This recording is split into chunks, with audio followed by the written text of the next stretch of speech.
Ni sambula vinakana turanga na marama za urbono ngone leo kakina beki mnira ngone ni ndobo tingmai na Radio Fiji 1 sarabatala tingama na FBC TV na ngauna ni wake keli sakinda beki mniti gana nanda ngauna ngobo vini vinaka na numuni ndobo murie tingmai na ngauna warutake na be mazawa ka rawa ni randau ngole tingmai na sureti na be tambane so ni matini tu na be kambani en na butinga ni be ka rawa ni ndaba bulidiki na ndaba kilebo tito mbutalanga na be ulutanga karao ninda na ndobo tetetika niki na ngauna ni baki keli. Wabini binatiko na nanda ngaunongo may nanda bulangyo Alifereti Tawake ka Technical Advisor and Fiji LMMA Network. Kebakan rao ninda na ngay wamadala na bunitiki nongo na bosa wa Peritania ka bombalabuta itingan Locally Managed Marine Area Network. O sana kinda baki Alifereti na ngaunongo. Sambula binaka Alifereti? Limbula binaka Ramaneta. Alfredi na bukutinga ni tambana kau ni benga rabikina ramandanga ni ndua na kene bo mazala raramba na tambana na walegalega tagitsugo na FLEMA na Fiji Locally Managed Marine Area Network mata wale veokani wadadaka na veokani kina na kenda ni taukeni umbula na tambana ni matentu watake na ve songo sengi ba maten tutaki ka tau ya busara na ruona undolu sa si viongo na tine ambake na kena riri tiko mayo watamba kinduti ko na nonda bukei nonda tumberi na tauke ni umbula na leo ni bunua na kila na mbimbi ni umbula na dhapa sarmanda na umbula watake na kena na yanga iwe kenda Bata na kaya na rauni dhakapa, merao ni na wale suya talimaki na sautu ke kasarayali. Watake na dhava me na rauni nganga rauni na magitu kina me wale suya tiku mai watawan itiku na tumbu se na rumbo ni bonua na yumbu. Ya wale galeka ke na imbole tiko se na nima mi ibuni langi kenda sasalu tau mundo na nonda kawa. Na boleh besar Alifereti ukila ni sana matata na itukutuku sana ramandangani na pandio tegi tumandangani na FLEMA waroro takatoka na bingarabi me bakanda sarunga na bingarabi may na tambanongo nanda bulang itikin Alifereti na numubari tatigo na bikambula na yumbula ramandani na pandio taki na bikambula inda kilani lebu eratu wabuliti kenda wa matata tamandanga na bikandong garaba sendike besar tinga ngonongo Mina kau toro ba tambindo mandavi nanda bonua ibiti na kai wakati na yaumbula go arsa oira na bi turang bale na bi koro arsa oitaviti ko arsa ando wande ota tiko na yaumbula go na ngoli na ika na ngoli na bi matangalika na bi kambula na ngoli enandela ni bonua na yau nganga ngele kina yaumbula enandela ni bonua awoka kina okenda na tamata tamusagayani ka ndabara rabi kanda bakatule watalanga verau na yaumbula irongo ndela ni bonua watake ngulugul na wale bunio ni barita katiko na bi programa barauta kini kena marui na yaumbula may nononda bonua ndor na to kamanda ngai witi en na buguni kena satu riba kiklani tini na mbaki badata nomdo bingarabi sambala busarea sambu bebe nongonongo so na koro ni tiko satego bu merba ungeti me marui kina ni yombula na vole bu maramanita ukla o bia waktu lo mandagi na ve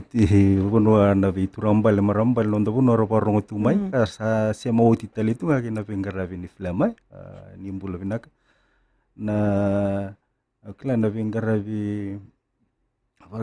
ngo eu kalunga tani undua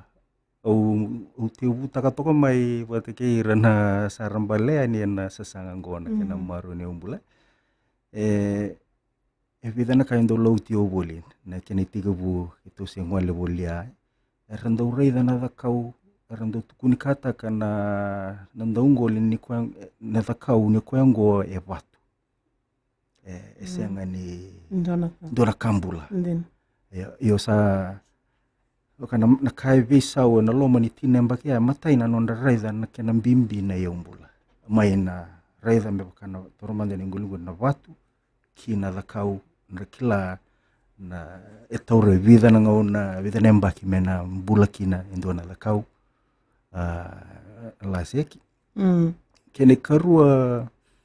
na nonda na puli ni viwara ramataki ka kitu vingarevi i kina dhuru masarenga na be korkor kau sarenga na be korkor ni leki dhaka na pakatulawa membeleta na dhava ndender saso tava tiko na ngonongo na dhava na kene wali viwara ramataki na dhava suti sa pakadhuri sa mana mena sona bonua nimberi neranga me imbiuta bata na nonda itukutu wana vikoro me dhuru kina na village development plan na tiki ni viwara ramataki kala ki semai kina tubaka ena dhoba maingo sa vanandra wono sama bulu katulu na vi korkoro ena nonda vimbara vi na vi seviti kwa sara bagai taviti gongo sa rombota keve tigongo na sana tinkava kasona yasana sara sole baka sara baka yasana sa dona baka yanu mro yasana baturanga mai kandabu ngosa vi korkor keve sara tiko na non robuno ni mamarui Alifreti ni warita tinguri na kena marui tiko na vi kambula o kilani sana mbalabu sara tala tingami na ngauna rao ni ndaru na ngaile sutale na bugni e wana nano sanda beto kina na kena ngarabe na vi koro na vale buna numuni ndobo tingma na nonda ngaunongo ena ndo manda nanda tiengo ena ngauna ni baki keli.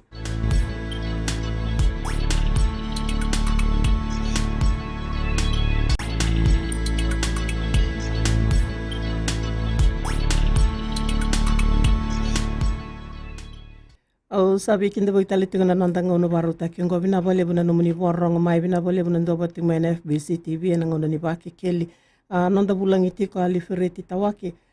ndera mandangani o ni warita kamleta ni matei mandanga sai ko na nonra wana nanu maybe saura mandangana nonra rai mai na nonra rai na lasi e watu walenga ienda singa nikila na kandina ya doti kana la mani lasi no mandana kene itu betul naka na kandina ngore matai na visau na awareness na nonda kila na nonda eretu na nikoer kambula toro mandana lase elebu na kena matangali so na lase tatemba eroni batongo mbengo na kena lebu bebia ndua na fiti ribi na kena lebu eroni tore ni vitus tulu sanga bulu nembaki na nambula menge yadhoba na kena lebu ya ndareda chuko na dhakau sena lase ratu na nondo wasosango menda boga mendusi to bekenda ya endo na batu bibi yadhoba toka na ndurunda na kena mbalabu kena sena kena lebu yana embaki taura menge yadhoba kina na yona kana bilase na dhakau ngo nondre boga ruru naika era kana kina era mowe kina ngona nga sayali kina na lasi kina dhakau sarta lambuses sara kamera lubeni ali sara bangara na bono era boga demu kina wayana nondro biwa kanina na lasi kina ika na bole busaro kila ni abarita tiko me bakanga na koro sa banan raw baga na koro era sa rere turi baga tiko na porokara mundo di baka ektore bidana embaki me ngaindo leibo andi kebotali sa mana na bika boy doriste na bolevo mita kila na walwali ni vingaravi itu toriba kae tebu saratonga beira na Leoni koro era vinakata era kerea mai Sanga lauka ni na wuli ni tumberi la indikeva na kere lauka nga mai wai nduan na turanga si sara kila kere tuku mai na lele vonua. Sanga warauta kina na lesoni ni wuli me venga niti kina nonranga ngandre ni oti na scoping visit. Kev kaira vina kata na ngoli se sara buata tambu tiko yasa nangai I warauta kina lesoni ni wuli muria. Ni oti ya na ni maidhava na mbuli na warauta ki bata na kena tubu na veka suti rando tubalakango mendua na vonua ni wakata tambu me sususu me mama roroi me wakati ko na safe haven non ridhengu naika mera wakatumburi merawa ni ratumbu mera dhobo na kena lilivu era rawa ni rani wakawatali kepa kai senga enda sa ngolivi retunga sa lola kona ngona sarasinga rani wakawara sa tosombu tunga ya ngondo ni wale enda kanatiko iyo ichiko talanga indua me wakati ko me sususu ka wakania taletuko me na vuamba leki na vono enda kanatiko na vale busara bikim ni na kanda na ndobo tingmai na Radio Fiji 1 ngauna warauta kingoni waki keli NFBC TV sandola tali tungana tali bona tolu roro seiba diwa seiba kena bitu tolu ro diwa seiba ndo ke bai tikono muni bata taro ena rano ni na bata taro tumai bona wa kanda bulang itiko maina flema tambana ngai ngaraba na kena marro ina yaumbula ena nonta bonua uklanda no kanda sa tingoni sambula binaka ngauna ni waki keli ni sambula binaka bula chuo buan na to bulan ni bula binaka go ina lo mani dolo tarongo na buli ni kana maro kana na ba buli dina nonda me na be yan bele tana nonda ra ni na maro ro ina lashi era batu ko ni lo magala para chuo ni lo rei vota ke na kema na tuya ni ngona dolo na vi kaumbula ra tuya ni rango na vi uzi wai rando so tora le dum ke chuve ni wai tui sembra ni bo do to na kai tuya ni no lo mani vi ko lo ni lo mani dolo ko le vai o ko katelanga na nandambula na vi kabula tungore lo mani wasombula me ro sama vata ke no wuli ko di sa kawa chumai gor anga na taro bina bole busara na zautik mai na nonda ngaunongo yanda na taru binaka kila lifereti ni ke kale taraiti kona bi mai wasa na lase au kila oira na kandera tiko mai na lomani bunua na bunua ya tiko bu maikina merangai mai zabo na lomani wasambula indina sara bina bole wakanguna taru binaka ya kila na o pamadala taumu dan na yaumbula na nondra vesima ti sema saranga mai loma ni vonua wudi wai me aldovo kina nengolingul wili saki no kenda no nonda isema kina na ve vonongo tuna nonda kau tuna nonda ika tuna nonda dabuti enda sema voka binaka saratukine iona na ingulinguli boka mengendo me songo na to kwa na rebu ke ni veka elako mai lo mani bonua na takau elako mai na nonda ndele ni bonua ni sisi nangele na kena nuku elako mai okoya ni na rede ni bubutu na wai na ngone lutu kina bango kwa lutu ena laki tambo naka na vuno non ridhengu na lasi kina da kau na dana era na se na tambo na katuo kwa ya na singa me adhobo ya ni na lasi kina da kau era ni roba kania kina na mbuli kina na kenra na kani utako somanda lifereti ya nangire ngole me na lomani bonua so me na lomani bonua sara wili tiko na banan roba zaza na koro sara turi bagati ko na program go vina ka sengai sauti tini nembaki na vengarabi rono ndolu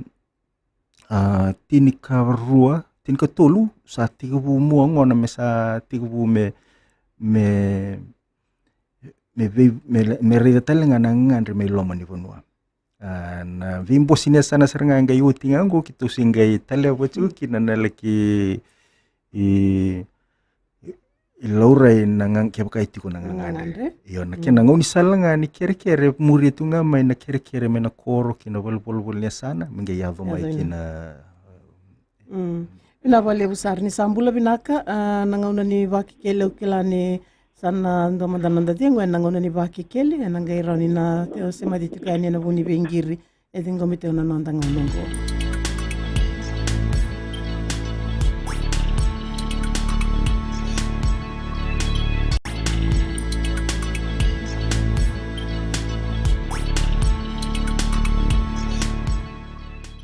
O sabi kinda bagitali tu kana nonta ngono baruta kingoni baki keli bina vole bina nomuni borongo ting mai en bugutu ngani veitaro ke bai tiko reunion ingiri mena toluro rose ba dio se ba kena bitu toluro dio se bandoni sambula bina kana ngono ni baki keli e ne mbula binaka ovaka tataru ngani ndo na tambu tiko ngo sa walu nembaki se kawalu nembaki ngo voka tua ka vona fisheries to senga ni ndo le subo tel mai na tambu se tiko nga au senga madale we tiko na ya se vida tiko ngor mena via sana viti se senga e sando na katali sulia mena vi korokoro re tiko vola katala weni ngol le kakan era salo era va takana vi na vua ni watatam ulang kata tu kan jangan lagu kaya li dalam ngai buat rata ni sekarang ni sebut beneficiaries ngai buat rata kerana li kira tali nabi sesalu tali kerana tu banyak tak nabi koro rendang apa tikun lomani koro lomani weni gol dia banyak tak tiku esa di butingon ni kawalunya baki enak valebo ya babine benati valebo ya nabuni vi bota tarreso ya veting mai en nandanga unungo nimbula binaka nanga uneni baki kele ya mtagal nimbula binaka sangat tungai dan aku taruh lu ya iya belatlah kayak kami bahasa macam na nalolo satu sangang kono sasama kibikaw bain bul makaw tosudah sangkono isoniang kono sa tosong kono musukaw kena bila kacimia sasangai na longan yang kono ira ulorai watak na rauni yang kono watak kainan dua na bunyi kauliu rali klaba binakato ko nantoy bulan asaba rau sulio rogo se non romaro e nangele watak kena mga upu kutagi nangele kena mga sututak kena ngai dodo somu yani na vi ka sautu kire nangele no lomani dolo na kena vi kataleso me ba do sare ni doi ya ona mbele balik ngan mo kutaro tsai na vale sara na warongo to mai nasali naita vina kau au somaro mandai liu na taro ni matay ni taro na ken raundu inan rauni angona na lava sulia na rauni angona kena dono buni kawe endo na yo mbula talngango anda singani na do wakawale ta tungo na wai ni ngunu na wai ni ngunu na veika uloa kwa sureta mai na o kwa andau solenga sulia na wai na ve ndareva na ve ulu ni wai era solenga tu na o enonda itavi sara tunga ya mera wangunu ba na ve ulu ni udhu wai kwa enda kana tuko kina yo era una bisenga ni visu sumita kirawa na buni kau watake na yangona na buni yangona kena kwa enda sinrawa ni susumita kana lagalaka eza kava na buni kau ayan babina kana na taro ya ukilati kuna kena i songo ni bareta tumoyo kwa ni watoro tagimbeka ni sasanga ni kena rawati ni lavo en sonanga una en senga ni visus na ilavo na sini iso buliera ona be kambula na ve ka sulia ve kenda le kambula na ka lifereti o wakasa matatale tinga na banana no ko ngole ting meliwe na buku ni bakatatambo na lama ni walu na embaki kau kila ni ngone e bakatambo itiki ndona bonua ni rasale isusura lesu mai na vi kambule tu iloma ka sale yanga kina taundako ni koroya zabu mandana na mundo banana no na buku ni tiki na kau tinga mea membaleta tinga na bakatatambo na lama ni walu na embaki se ndau talevi se tiko na ngauna na bakatareikina se tavana inaki ni kena bakatambo Vena kana na bota tabu wa bina ka tura ka ngwe na kena no na barita ka mai au se ni tura ra se korodava ke ala buta me ka mai ora ni barita sa tiko na banan ra o sa ko tolu ya io o bambu to ni sa tiko na inaki ni buli vengara bini filama na buli beita levi ni via rona ambaki me ke kai singa ni via ambaki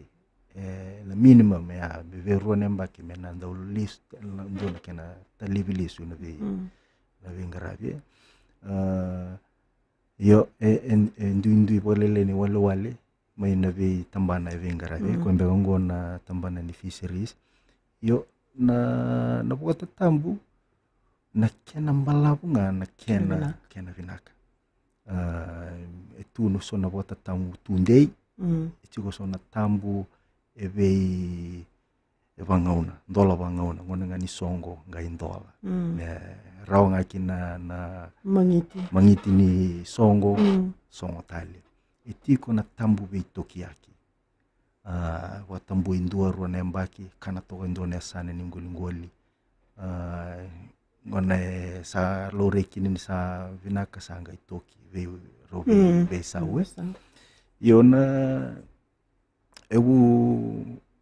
una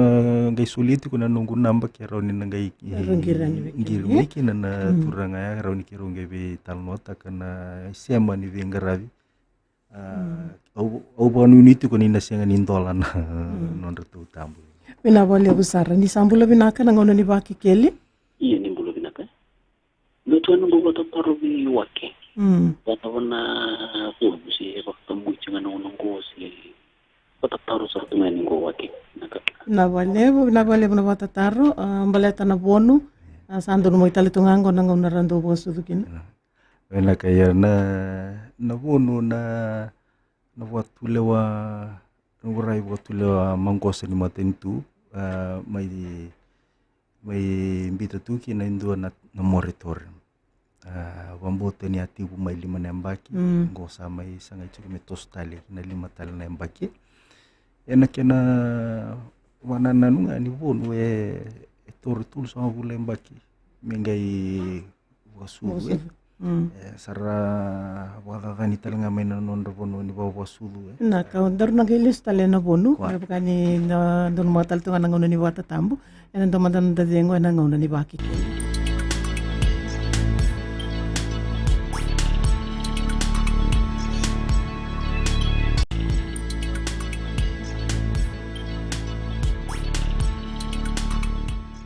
Wabini binati ko ni ndando boti ko nanga unongo na mbimbi ni vikambule tu wabuli tikenda inda bise mati talanga kino kenda meba kana itu ko ndarongo deti ko maina flema ka ngaraboti ko na yeumbula sena vikambula tu wabuli tana nonda bonua nonda ingoli ndano kanda satingo ni berngani kirono ngole abona bonu ni sambula binaka nanga ni bakekeli ni mbula binaka Andi Walis. Nimbolo binaka. O bangang bulo talanga be Mr. Tawari. Dola bina rotau. Gonga mai na ya singata. Naka. Ayo ndo nakago ko ta kachi ko na non na ingolingoli sa tukunitu ni tokena na matentu. Okenda na kaitoki tamsagani. And boli chunga weekend na customary fishing right nandondo ngani ngoli. Ya kitungo isinga toka matakasar ngayon dahil sa kele may na wanga ni kachayna. Meron sa may ingibatan na singa toka diba. Yo na nung utaro vera tao ke baka samani badadani ni ngoli na wono ara susukina na ika sa da kautina bandindi ke ni bonongo na vi wakini wai chikono musunu esingo to kara mai sudukina na ura na nduna ara ke ngole da kina dolo patake sona ika lo mai tui mai sudutale lo mongo ya ni ke baka sa badadani ngo na tori vida namba kera ni kento nge le subatale ni batanga ni be kambula ini umbula kwa suliana kalu be kima mi na wono ngo na singo to kai Pina bole besar turana ita wana kanda tobu en buni wana nanu ya. Iso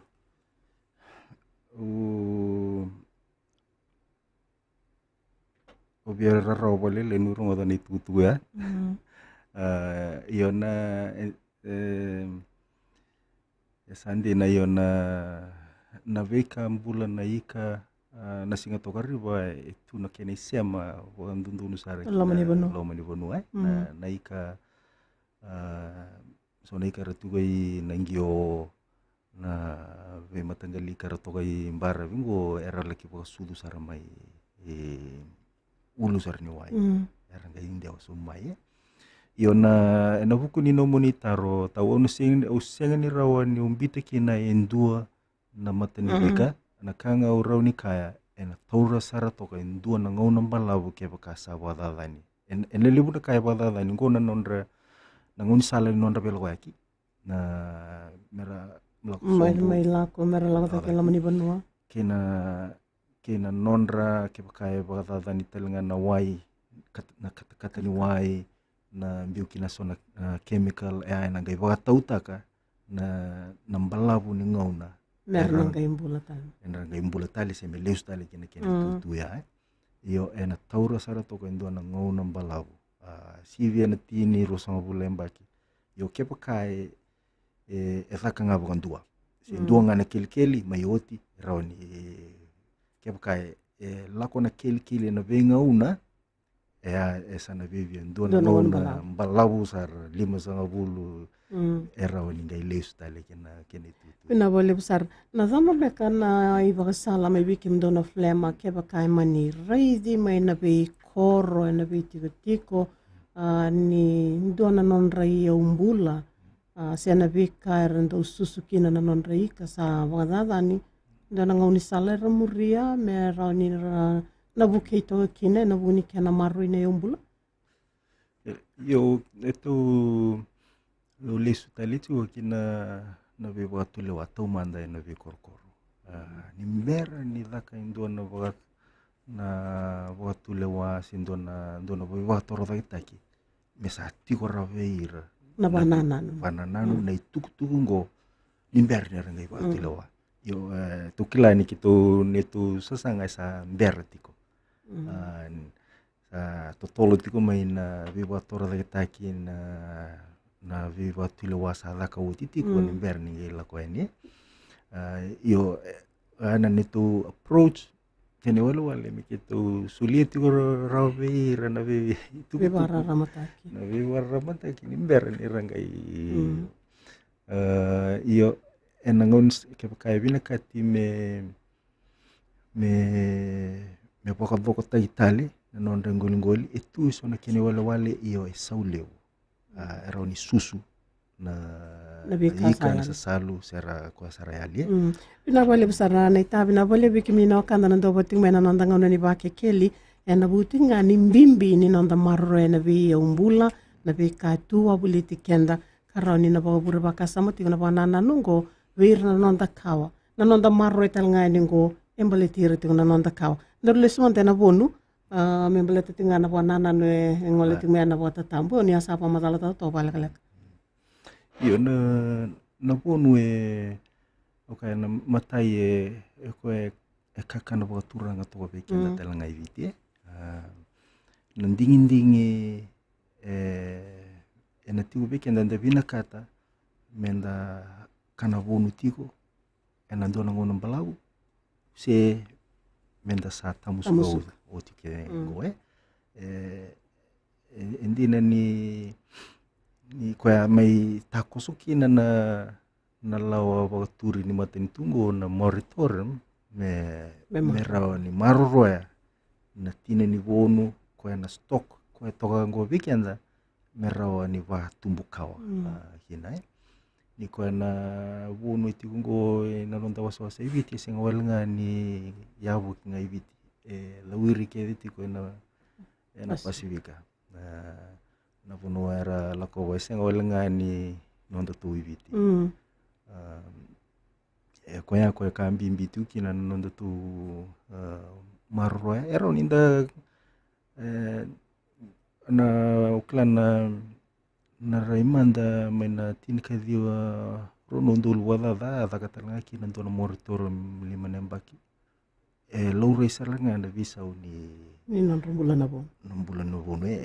loure mandanga na vivunwa enda na vingul enda laukina akando sin loure tuiliwe ina vale besara le freti ni sambula binaka ngona ni ba kekeli toluros seiva dio seiva ke na vitu toluro dio seven dua ke vai na tina muni bata taro rani ni bata taro tu meke na ngono ngoni sambula binaka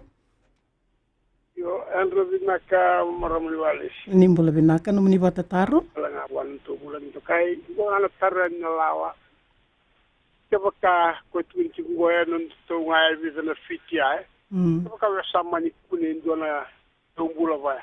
porto la bana no tu basala ango na mekanisi kina pula senawa na wai apa bana tu basala mata bikaza wasa tuna kaya ekia mesa kuri na kendangel na vale besar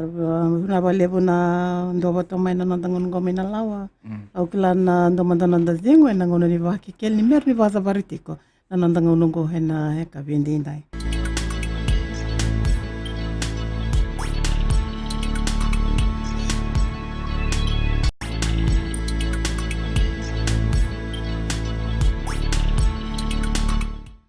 o sabe kinda bagtaliti ko nandangon ngo e otiti se bata bariti kina ngona ni vaki keli ko bobe ni binati ko ni matata te ko ni tugutuku ni marroi aina kini vitala noa se ko na kena sangai menda barara mata ki me marroi na vi kambule tua buliti kenda dana numira na nonda kawa na vi singa ni mataka na butinga ni wana nanu ko tume au kila ni ndona kan sa tingo ni sambula binaka na ngoni vaki keli iya ndombolo binaka yau narakana wakango yau tumilamingo naka tumimingo lo zawa tombulo zawa tumiando na tanki tumilo zawa ila lami mandangango vikitongo lami ndo tungo wilanda ndo tungo na watelango saburoro tike wai zabo tike sini baza na ngolingoli na bibili na bikake ngo na wizala ko tumebona surutingo lakini karua mana wakango mena lawa au bambauta sa anda sala baronga ke matentu sa senga chumbe ndona kaenda lewa na vale na zawia na buguni bika lorai ndambe toga kina na bika na numiki no ira na bika ambula ratu abulita na bonoya yo vena ka o kanda tunga iwo so tingo e varita seranga na ka wapi varita ka ni na ka tola ka tunga en ruku ni lawa ni matentu yo na vika sa nonda ndaka toko ni nonda endambula kina na wakanda oira na lugenda ramurimai ko ngaya kitu vivaka na numitu kina menda marorwa merao ni dakana kina rakana talngai kina oira na lugenda iyo na ruku ni ngele na tolu na fiti kwa varita itu ya na kere mo nakuwa ni ndaru na senga ni tara baleta ni ndaru toka na yavu ni bekambula nga tu wabli kenda ndela ni ngolingoli na vale busara bo ni binati vale buena buni na munindo boti mena kanda na waroza boti ngango na buni na mundo bali bola ukila ni lebu ke va taurimanda na lebu ni koro etiko na ndo buno ne ben donondo lu bazaza e vanan raunga ko sengai lore tingo nirsaji di bagatiko na program na ngoni sala rawani rana kere mai se zaberan zakaba merani ndo na laki ibi bota bulidi kabi barara mata ital mandanga na buni bingara bini non romaro ne umbula binaka lisbunga bago tolo indo na taro jango bi baleta na siureje kena sau leka iyo itigo na kena wala tiko na sewerage koe e wakalivuta kana uro koe la koe na ve ngoli dareda ni tu na ledhau na lumi koe ratumbu tu na revu ni sewerage se na wai ni sava na uro e la koe ni wai e koe la ki tumbu sunguta na vedakau sa ele vedakau sa ele wata tiku mai na kena ika na volipolo nga volipolo liu e tiko e tolu Maafu Street ngoe na Denison Road e tiko wata kina na warungi tiko kina wata kina National Trust of Fiji volipolo wata tiko tiko kina na coordinator na project officer wata ke rua na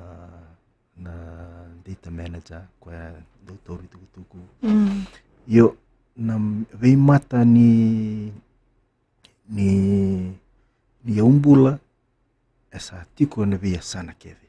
ena nonda viti esa kila italitunga ena vi mbosi ni sana na vi vol ni sana na kerker ke la koya ni na mena vi korkoro kitu nonda kera me desta kitonga kina vol ni sana na roko ena ngaindo ve taratara yani se wangole yani nei bola kina netu vol na bole besaro kila ni sana matata tiga nei tuku ya na butunga ni nonta ngonongo yo titimanga ni ngiri mendana tingoma ena batataro sana nanda kutala wakando ya tigona namboni taliboni karawani ndona tarayani kina na boile silesi ena butunga ni bika ena numi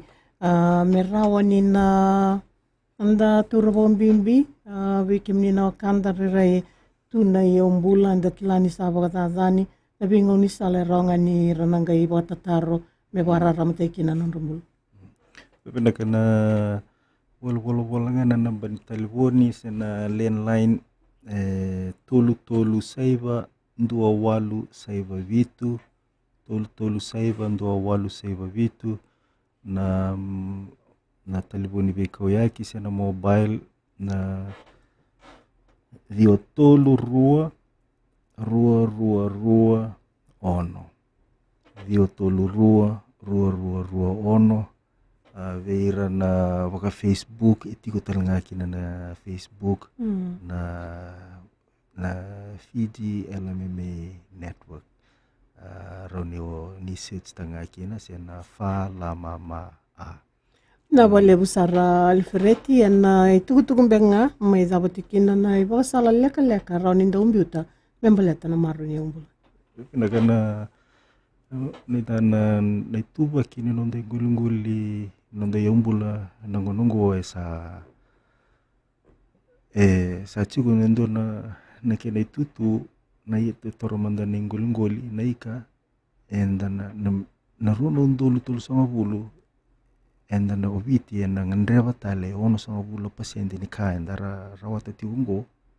takani tungo meroni wakaniki na leoni punwa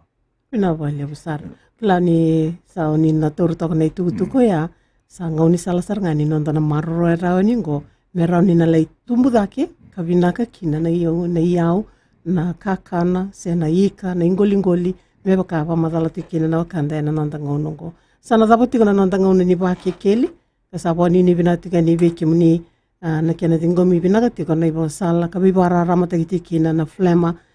tiku kena boy lesi alifereti tawaki meda panantongo ngoe na madho katumai ni kalungat sa tiko ni sama demanda